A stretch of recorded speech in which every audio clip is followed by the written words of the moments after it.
वासंतीय नवरात्रि की 9 तिथियों में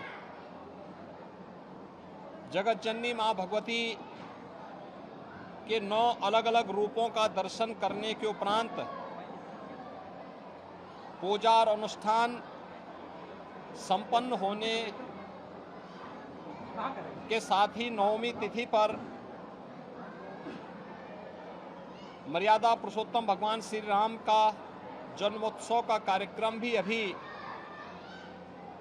पूरे उत्साह और उमंग के साथ सभी देव मंदिरों में संपन्न हुआ है।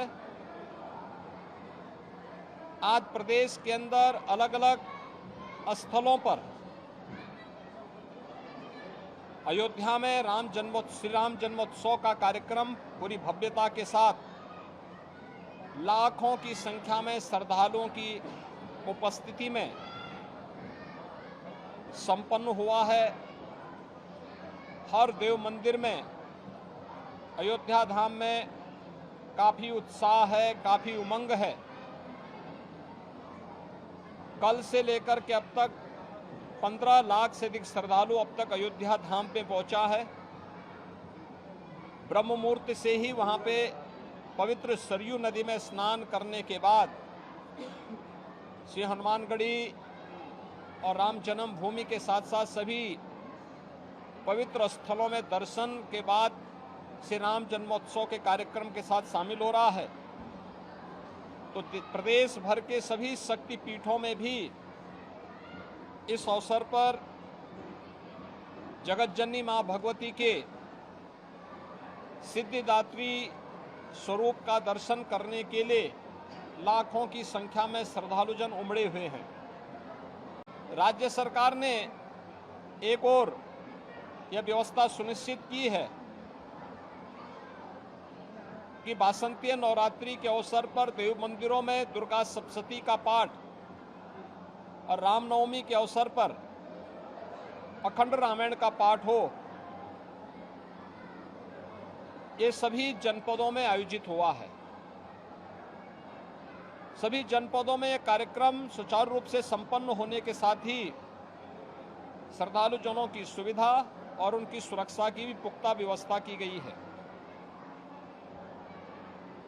हम सब इस बात को जानते हैं कि धर्म हमें कर्तव्य का बोध कराता है। धर्म को हम मात्र उपासना विधि न समझें, बल्कि यह हमें सन्मार्ग पर चलने और हमारे कर्तव्यों का बोध हमें कराता है। और इसलिए सरकार के स्तर पर हर उस सात्विक वृत्ति को, सकारात्मक और रचनात्मक प्रवृत्ति को प्रोत्साहित करने का कार्य हमेशा किया जाता है और सरकार उसी कार्यक्रम को लेकर के निरंतर प्रयास कर रही है।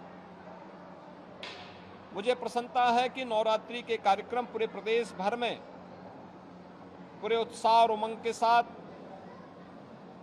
श्रद्धालु जनों ने इस पूरे कार्यक्रम में भागीदारी बनकर के देव मंदिरों में, शक्तिपीठों में दर्शन किया और श्री रामनवमी के आयोजन में अयोध्या धाम में भी लाखों की संख्या में श्रद्धालु जनों की उपस्थिति इस बात को प्रदर्शित करती है कि सात्विक और रचनात्मक प्रवृत्ति तेजी के साथ आगे बढ़ी है। धर्म को हम उपासना विधि मानने की भूल न करें। उपासना विधि किसी एक विशिष्ट पद्धति को लेकर के उसके प्रति आग्रही बनाता है। धर्म एक व्यापक अवधारणा है जो हमें कर्तव्य, सदाचार और नैतिक मूल्यों के साथ जोड़ते हुए सन्मार्ग पर चल करके एक रचनात्मक प्रवृत्ति की ओर अग्रसर करता है। हमें उस व्यापक धर्म को अंगीकार करना होगा जो हमें भेदभाव और किसी भी प्रकार की अव्यवस्था से मुक्त सबके कल्याण के भाव के साथ जोड़ने का कार्य करता है।